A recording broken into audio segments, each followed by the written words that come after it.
As a part of my lecture series on the chemistry of main group elements, today I would like to draw your attention to the chemistry of group 1 elements, that is alkali metal elements.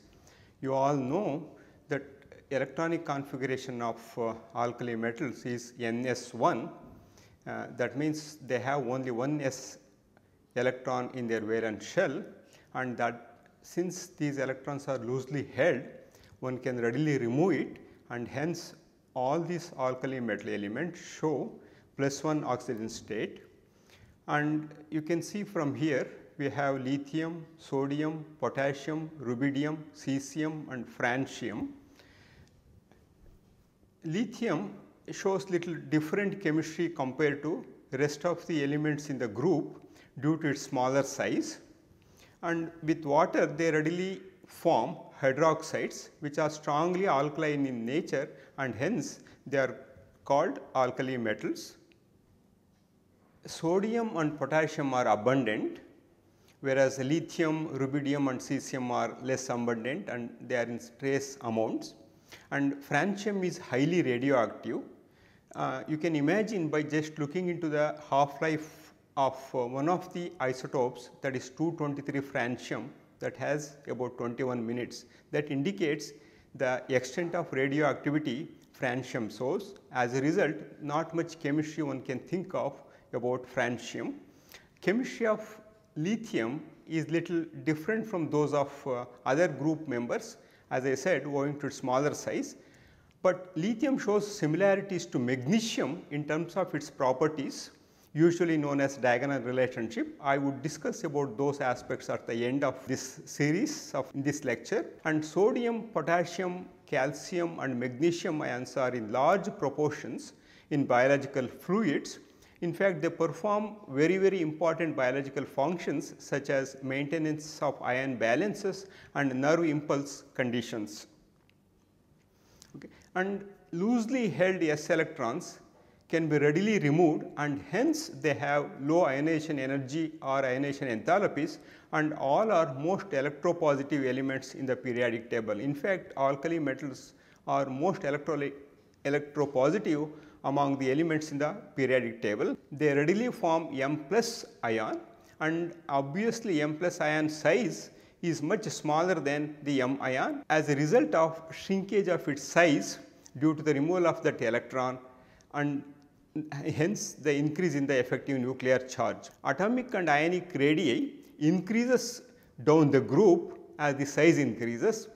In fact, they have the largest size in their respective periods or rows, and ionization enthalpy decreases down the group due to the increase in the size. And due to the increase in the size, hydration enthalpy also decreases down the group, and lithium plus ion has larger hydration enthalpy, and cesium shows minimum hydration enthalpy, and the order follows this sequence.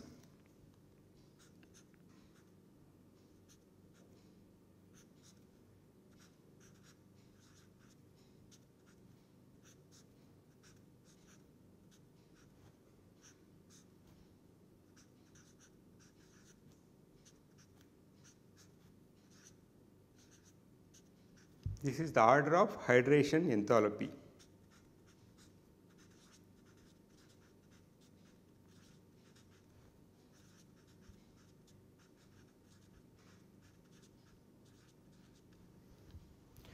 Lithium plus has maximum degree of hydration, and hence all lithium salts are hydrated. For example, if you take lithium chloride, it is solvated with 2 molecules of water. And due to the presence of only one valence electron, metal-metal bonds are very weak, and hence they are soft metals. That means one can easily cut using a knife. And the other interesting aspect of these alkali metals is they impart characteristic color to an oxidizing flame. This is essentially due to the excitation of S electron to the p orbital. And of course, when we talk about electronic transitions, we have two important selection rules, that is, electrons within the same orbital cannot be transmitted, that is it is prohibited. That means S to S transition, P to P transition, D to D transition is forbidden, whereas S to P, P to D, D to F are allowed, they are called Laporte allowed. And another selection rule is spin selection rule. So, during electronic transition the spin should not change. This is quite opposite to the selection rule that we use in the case of nuclear magnetic resonance, where the spin should change, that is delta S equals plus or minus 1, whereas in case of electronic transition delta S equals 0. That means essentially this flame test, the color comes as a result of NS1 electron getting promoted, excited to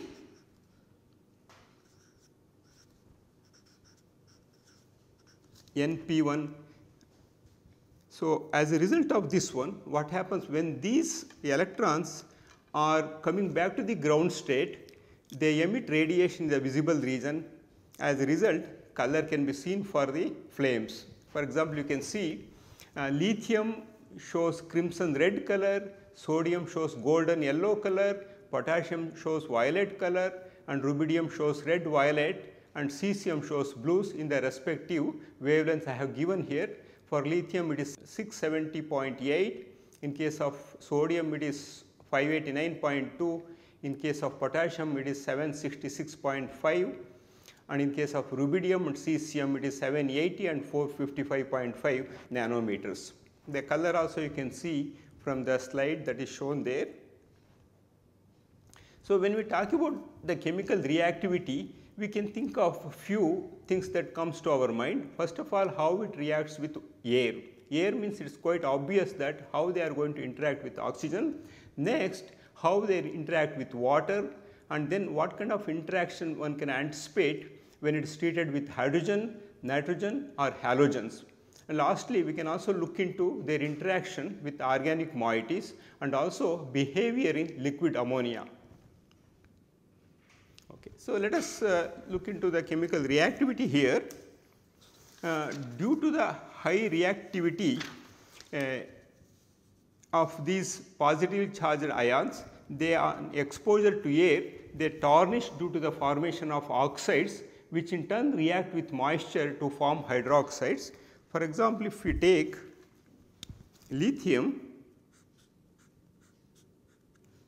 it readily reacts with oxygen to form lithium oxide. This is called oxide.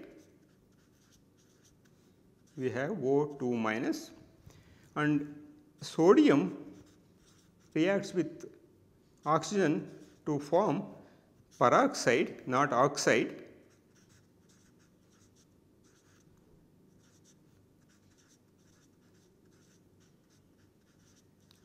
Other heavier elements react with oxygen to form superoxides.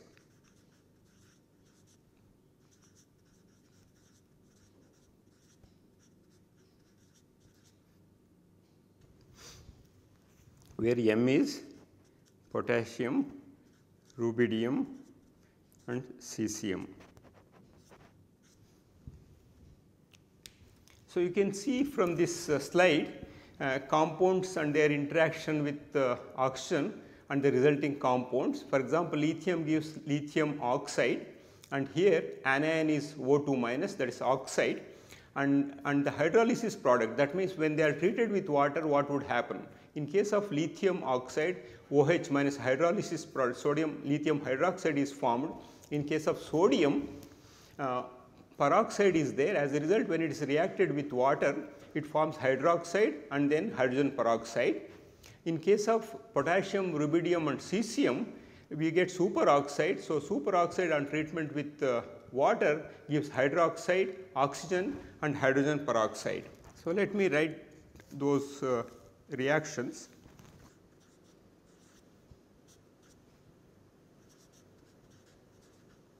It is for this reason they are called alkali metals. Na2O plus H2O gives 2NaOH. Similarly, sodium peroxide reacts with one equivalent of water to to give initially sodium oxide plus H2O2, and this Na2O again reacts with another molecule of water to give sodium hydroxide. And also they react with nitrates to give the corresponding oxides. In this case N2, nitrogen will be liberated, and these alkali metals can also react with ozone to form ozonate salts.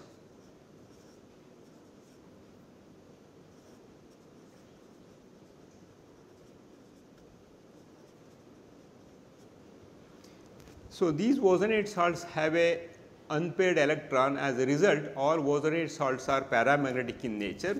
Similar reactions one can anticipate when they are treated with sulfur, and in those reactions they form sulfides and polysulfides of composition M2SX.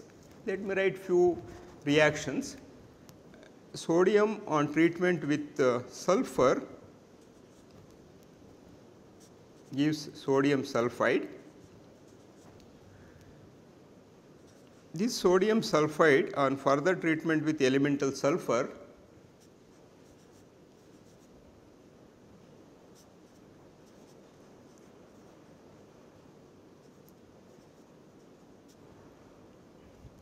similarly, sodium can also react with the tellurium to give the corresponding tellurides. It gives Na2Te2 plus Na2Te3.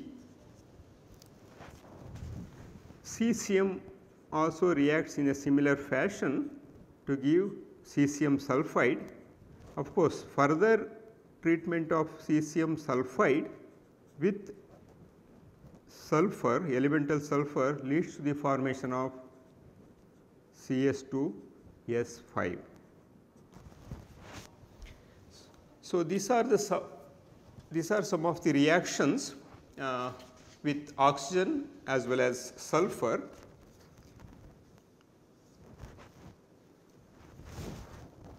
They reacts with almost all halogens to give the corresponding halides, and alkali metal halides are well known compounds. For example, sodium chlorides, potassium chloride, all combinations one can think of.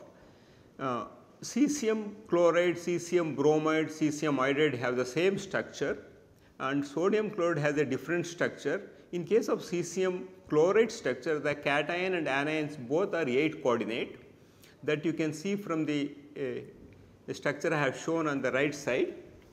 In NaCl there are 6 coordinate, both are octahedrally coordinated, there is sodium and chlorine with a ratio of 1:1. Okay. So, you can see, and simply by looking into the radius ratio, that is radius of cation, alkali metal cation and allied anions, one can predict the nature of the structures, and the structure adopted by a salt M plus X minus can be readily predicted considering the following rule. For example, if you consider the radius ratio, that is R plus to R minus, and if it falls in the range of 0.225 to 0.414, they assume zinc sulfide or sphalerite structure. On the other hand, if they have in the range of 0.414 to 0.732, they have sodium chloride structure, and if the radius ratio is greater than 0.732, they assume cesium chloride structure. Radius ratio rules provides a reasonably general means of assessing the likely structure adapted by an ionic solid, but gives incorrect predictions usually when there is a significant covalent bonding. For example, in case of lithium halides, there is some covalent character is there, it is not purely ionic. In those cases, probably this method of prediction may not be correct, and also when there is a borderline in case of radius ratio. For example, if the radius ratio falls in the range of 0.414 to 0.420, so it can have either zinc sulfide structure or sodium chloride structure. Same thing is true in between sodium chloride as well as cesium chloride. So, ionic radii are not known accurately. So, the values vary with coordination number, since ionic radii essentially varies with the type of other ion we have in its vicinity. Lithium reacts with nitrogen to form nitride.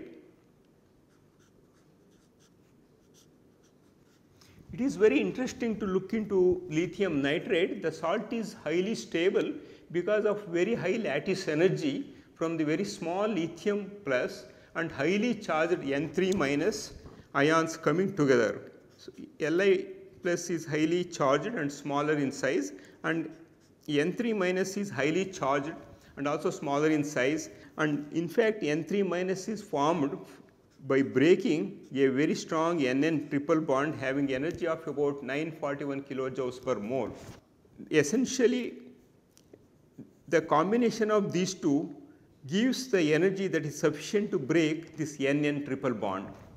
And of course, lithium nitride is highly reactive and it readily undergoes hydrolysis on treatment with water or on exposure to moisture. It forms lithium hydroxide and ammonia. So, just as sodium hydroxide is a base in water, sodium amide is a base in liquid ammonia because it is able to deprotonate acidic organic molecules, especially when they have a acidic proton bound to carbon, one can easily deprotonate it. That is the reason the sodium amides are widely used in organic synthesis to generate sodium salts. You take a typical alkali metal, treat with ammonia, they form amides of this type.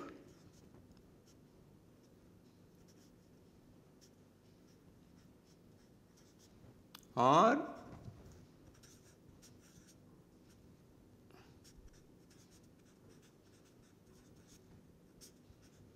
one can get amide plus H2.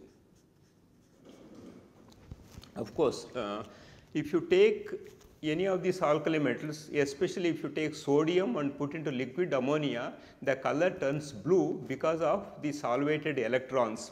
What happens there is, when the sodium is put into liquid ammonia, so it forms N plus and these electrons are released. So, now ammonia, what happens, because of the polar bonds they have, it generates delta minus on nitrogen and delta plus positive charge on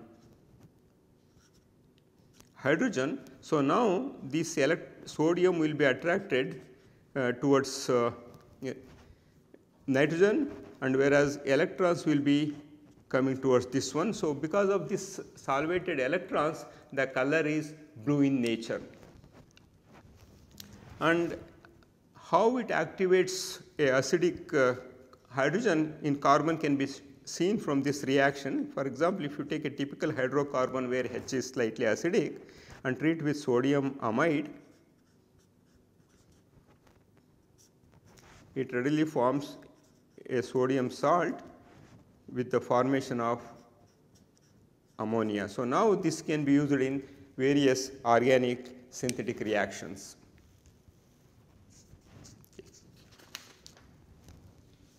So, all these alkali metals reacts with hydrogen to form the ionic hydrides.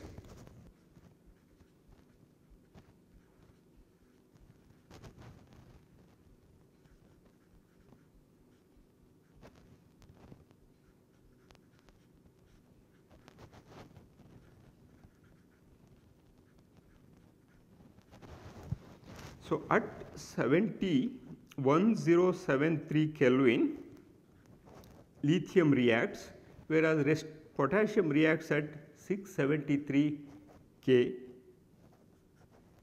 for potassium and other higher elements. Since lithium is very smaller in size, okay, it requires little higher temperature to induce reaction with hydrogen molecule to form metal hydride or lithium hydride, whereas in the case of sodium potassium, one can perform this reaction at 673 Kelvin to form the corresponding metal hydrides. And these metal hydrides are also very sensitive towards water, and they readily undergo hydrolysis to form the corresponding base hydroxide with the liberation of hydrogen. And this sodium hydride can also activate acidic CH proton similar to sodium amide. For example, sodium hydride on treatment with CH3 SOCH3 dimethyl sulfoxide to form a salt of this type.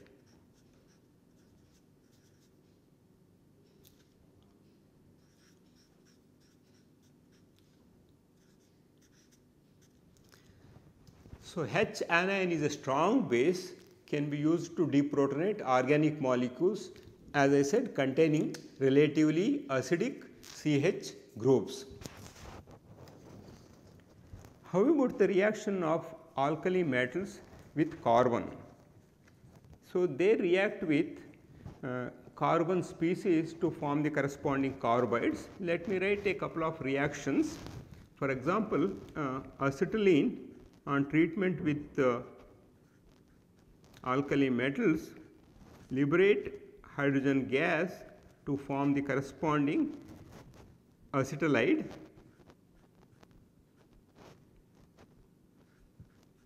Of course, which in turn can react with another mole of metal to give fully substituted or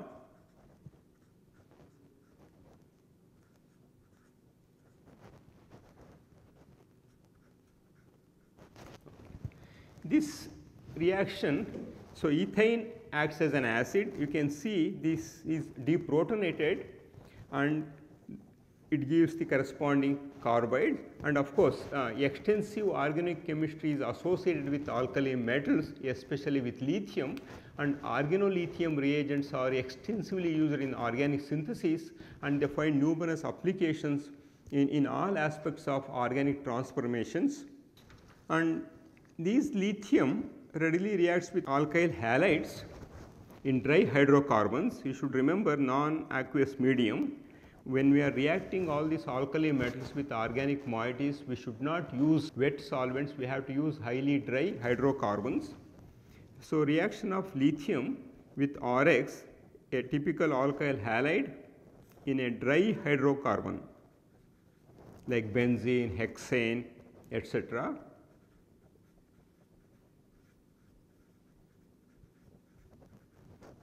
Or one can also use ethers like diethyl ether or tetrahydrofuran. It forms RLi plus LiX comes out. This LiX will precipitate depending upon the nature of the solvent we are using, and then can be filtered off, and RLi remains in solution that can be used for further synthetic utility.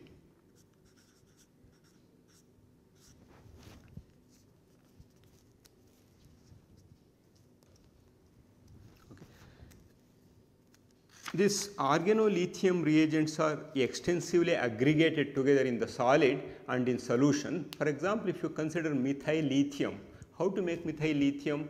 Methyl chloride, when it is reacted with two equivalents of lithium, methyl lithium is formed and lithium chloride is formed. So, lithium chloride can be taken out. This methyl lithium, when you solidify or when you crystallize it, it does not exist in monomeric form, it exists in tetrameric form.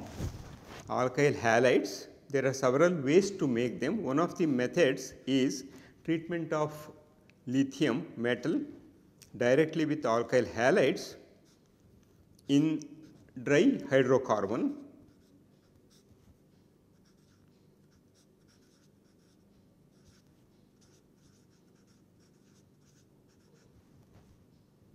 Or ethers such as diethyl ether or tetrahydrofuran, etc.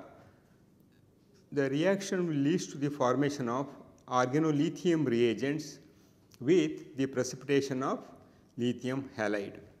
So, here one can conveniently use chloro, bromo or even iodo derivatives.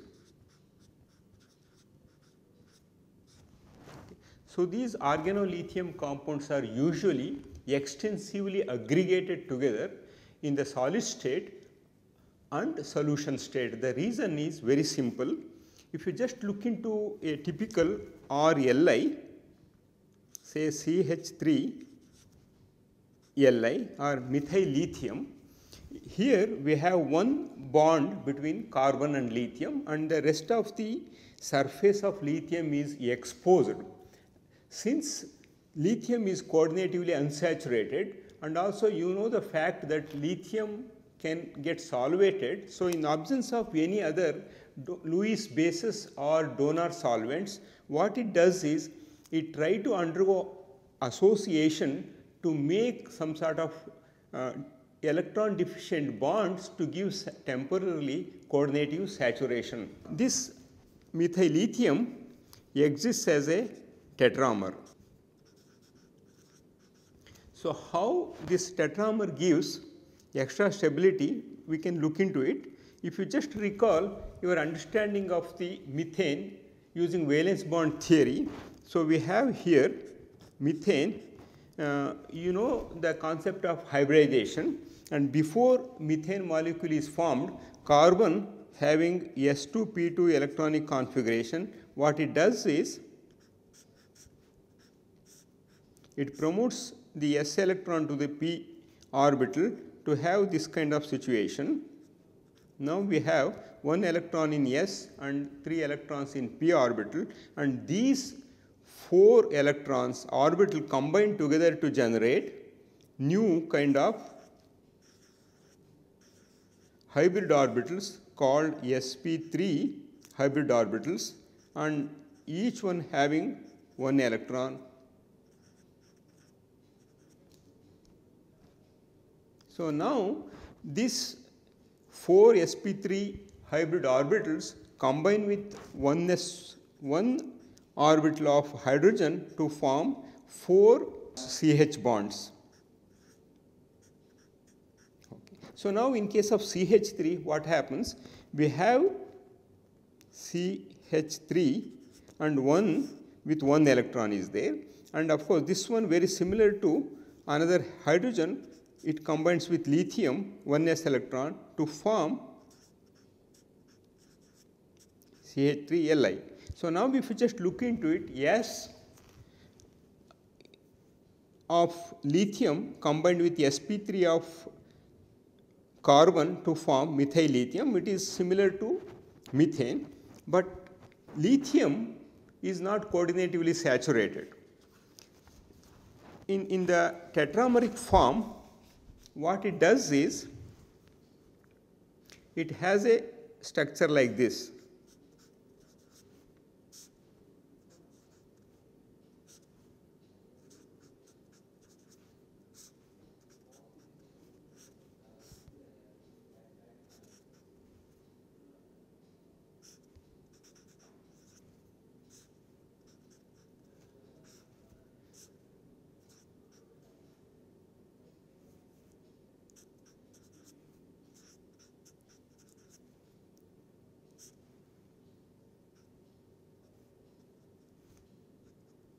So, it assumes a cubane type structure.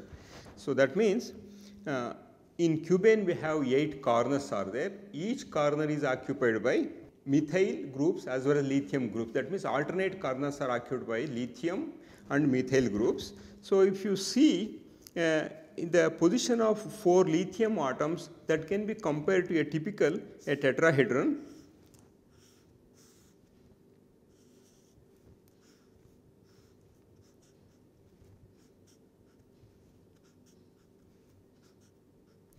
So, now in this one, in tetrahedron, we have 4 triangular faces are there. You can consider any of these triangular faces, and each triangular faces now interacts with one sp3 from CH3,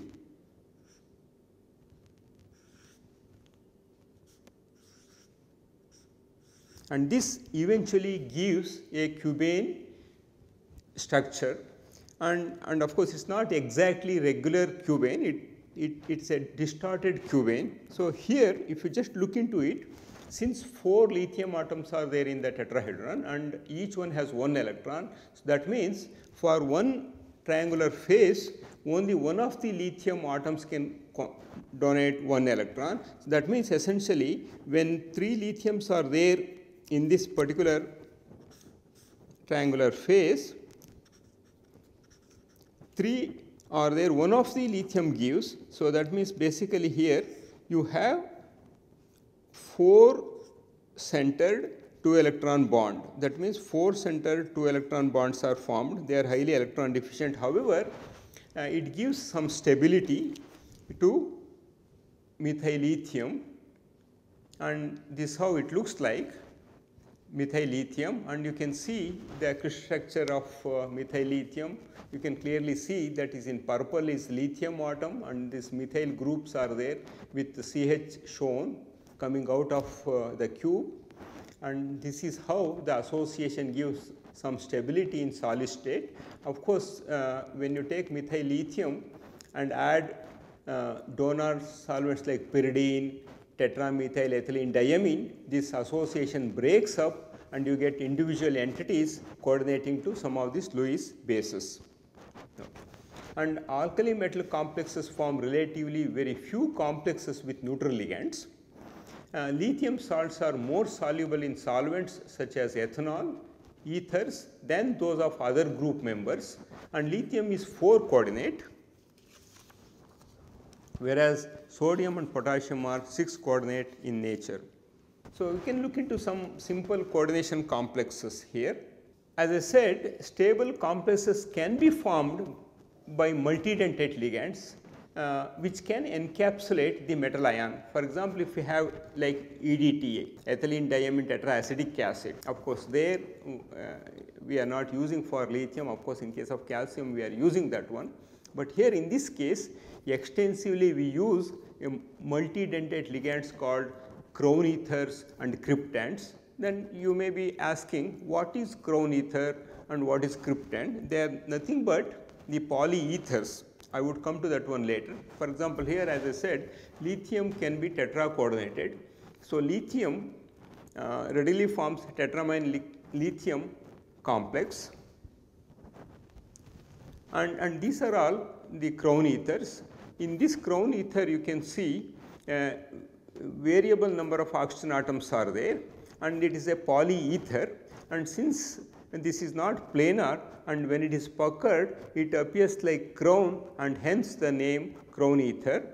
And the first one is 18 crown 6, and the next one we have along with oxygen we also have nitrogen donor atoms are there. This is called cryptand, and in this one the cryptand in the bracket square bracket 2.2.2 is given, that essentially represents between 2 nitrogen how many oxygen atoms are there, and each line, if you consider that way, you have 2 oxygen, 2 oxygen and 2 oxygen, totally 6 oxygens are there in the form of that alkyl chain, and hence the name cryptand 222.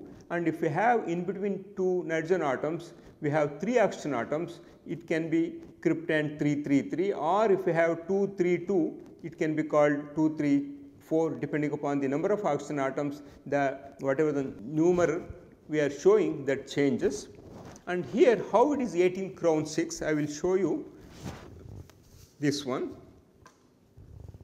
Let us write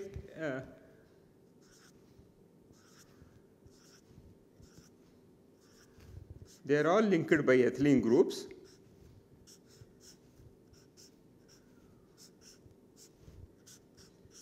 If you start counting from here 1, 2, 3, 4, 5, 6, 7, 8, 9, 9, 10, 11, 12, 13, 14, 15, 16, 17, 18. So, that means there are 18 atoms in the ring, and so it is a 18 crown and 6 oxygen atoms are there.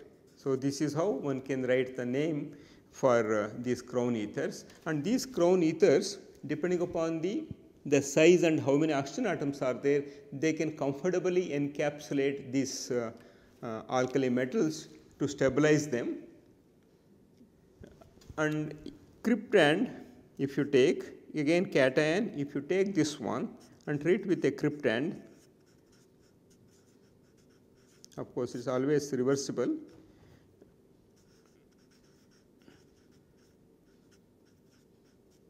Since this is a neutral ligand, the whole complex will be cationic in nature. Okay. Stability of these complexes increases if the size of M plus matches the cavity size. That means, if whatever the cavity that is generated in case of these crown ethers, if it is fits exactly the size of the cation, then those complexes are more stable. So, that is the reason whenever we are using some of these cations to be stabilized by crown ethers, we are taking the right size crown ethers that you can see from this slide. For encapsulating or trapping lithium, you need a smaller crown ether, that is 12 crown 4, and sodium is little larger. So, one should use 15 crown 5 crown ether. In case of potassium, one can comfortably use 18 crown 6, the one I wrote here. And in case of rubidium, because of smaller, bigger size and also its coordination number also more, one can use 21 crown 7, and cesium is the largest among all elements in the periodic table, leaving francium. One can use 24 crown 8 ether to capture cesium. And you can see how these encapsulates can be seen from that the last structure I have shown, where potassium is encapsulated by 18 crown 6 ether. Other oxygen is opposite side, so that you may not be able to see it. Similarly, cryptands can also encapsulate these cations. And let us look into the similarities between lithium and magnesium. I was telling you in the beginning, lithium, rather showing similarities with its own group predecessors, it shows much similarity with the next group, okay, element magnesium, that is diagonally opposite to that one. So, when we come across this kind of relationship in chemical and physical behavior, we call them as diagonal relationship, and lithium shows many similarities to magnesium rather than to the heavier alkali metals such as sodium or potassium. And if you consider lithium, that readily forms lithium oxide, and similarly magnesium forms magnesium oxide, and whereas sodium forms sodium peroxide. So, that means there is a difference in the chemistry of lithium and sodium, but similarity is there between the lithium and magnesium. And similarly, if you take lithium carbonate and heat it, it forms lithium oxide and CO2 is liberated. Similarly, magnesium carbonate on heating, it forms magnesium oxide and carbon dioxide is liberated, whereas sodium carbonate is quite resistant and it is stable. And in order to decompose that one to form sodium oxide, you have to use very high temperature. And when we look into the complexes, lithium forms 4 coordinated complexes. Similarly, magnesium also forms 4 coordinated complexes. Tetramine lithium cation is known. Similarly, tetramine magnesium cation is also known. And let us look into some uses of alkali metals and their compounds. In fact, we find extensive utility of most of the alkali metals and most of their compounds in one or the other aspects in day-to-day life. For example, lithium is used in metal alloys with lead, that is called white metals, and they are used in bearings for motor engines. And also, when lithium is mixed with aluminum in a definite proportion, that alloy is used in aircraft parts, and with magnesium they are used in armor plates, and of course in thermonuclear reactions lithium is used, and also in electrochemical series and dry cells we know that lithium is extensively used. And sodium lead alloy in making tetramethyl lead and tetraethyl lead, and earlier in order to increase the utility of petrol for better combustion, tetraethyl lead used to be added as an additive, and it was called as anti-knocking reagents. Nowadays, because of the toxicity of tetraethyl lead, is no longer used as additive in petrol, and that is the reason if you go and see in the petrol bunks, you can see the writing unleaded petrol.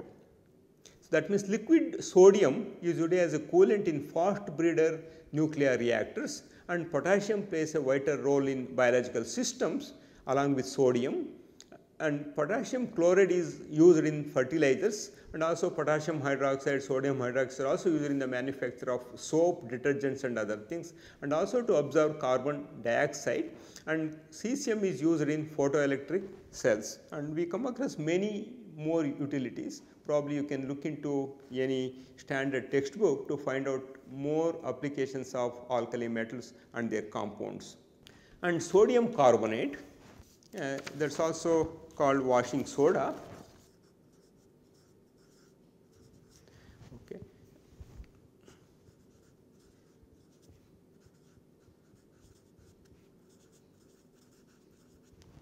And sodium bicarbonate, NaHCO3 is baking soda. It reacts with acidic compounds to release carbon dioxide, which causes expansion of batters if it is used in the bakery products, giving characteristic texture and grain. For fermentation and all those things we use it. How that happens? Sodium bicarbonate on heating to modest temperature, it forms sodium carbonate and liberates carbon dioxide. This is responsible for the expansion of the batter in bakery products. And now you can ask yourself a question related to alkali metal elements. For example, what is the oxidation state of sodium in sodium oxide or sodium peroxide? In the gas phase, the alkali metals form dimers M2, then draw a MO diagram for M2 molecule. That means how to draw a MO diagram for M2 molecule, and how would you synthesize sodium perchlorate starting from sodium carbonate and also cesium perchlorate. And if you assume the following facts, that lithium plus has 74 and cesium has 167 picometer and fluoride has 133 and iodide has 222. So, predict what structures type will be adopted by the following alkali metal salts, for example, cesium iodide and lithium fluoride. So, we know the radius ratio rule, and also for a particular ratio what is the standard structure it prefers to adopt under normal circumstances. Once when we look into those things, we should be able to tell. Let us try to do one at a time. Okay. So, what is the oxidation state of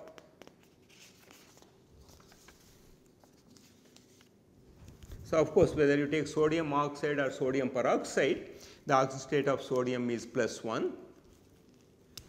And the next question, how how would you synthesize? I would come back to the MO diagram for M2 molecule later.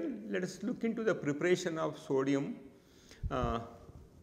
perchlorate starting from sodium carbonate. So, you can take sodium carbonate and treat this one with perchloric acid.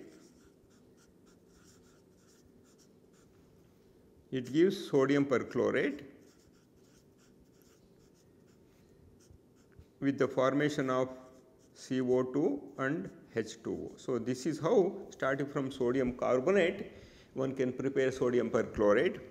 And since cesium chloride and its salts are sparingly soluble, one can think of a precipitation reaction. That means cesium chloride on treatment with sodium perchlorate, it forms cesium perchlorate plus sodium chloride. Of course, one can also here it precipitates out, so this can be separated. One can also start from cesium carbonate way similar to sodium carbonate. Treat cesium carbonate with perchloric acid, it gives cesium perchlorate and CO2 plus H2O comes out.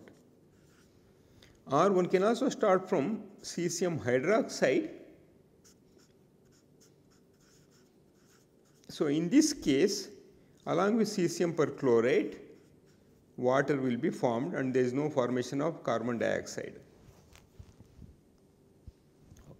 So, now try to look into the problem I gave you to find out the type of structure cesium chloride and lithium fluoride would have. So, look into that radius ratio.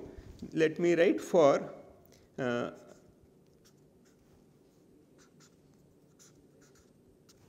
so now what is given is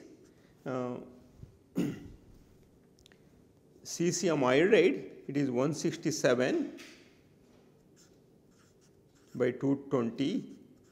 So, it gives 0.76, and similarly in case of lithium fluoride the same ratio will come to this 74 for lithium and 133 for fluoride.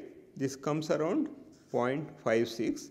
So, now if you compare, so this value is 0.076. So, that means it comes very close to 0.732. So, it will have, that means cesium iodide has a structure similar to cesium chloride, and similarly lithium fluoride has a structure very similar to, it comes 5.6 between 0.414 to 0.732, it comes NaCl structure, it has a NaCl structure. So, about in the gas phase the combination to give M2 MO diagram. So, MO diagram writing is very easy. NS1, one electron is there. Assume this is this atomic orbital. You consider another NS1 from another alkali metal, and both have one electron each. So, now they combine together to form a bonding and anti-bonding. You call sigma, this is sigma star, and here both electrons will there, and this is how the MO diagram can be written for a typical M2 molecule very similar to hydrogen molecule. So, one can readily write this kind of MO diagrams just by looking into the valence electrons and their right combination can give MO diagrams for the molecules we are looking for. So, this completes about alkali metal chemistry, and 4 important aspects I had discussed. When we talk about chemical reactivity, one can look into the reaction with air, that means oxygen, and reaction with water, how it reacts with water, and then how it reacts with hydrogen, and then how it reacts with halogens, because whatever the compounds we come across will be either oxides or hydrides or halides, and then one should also look into how one can make a element to carbon bond, that means organometallic chemistry. So, here I showed one method of formation of organolithium reagents.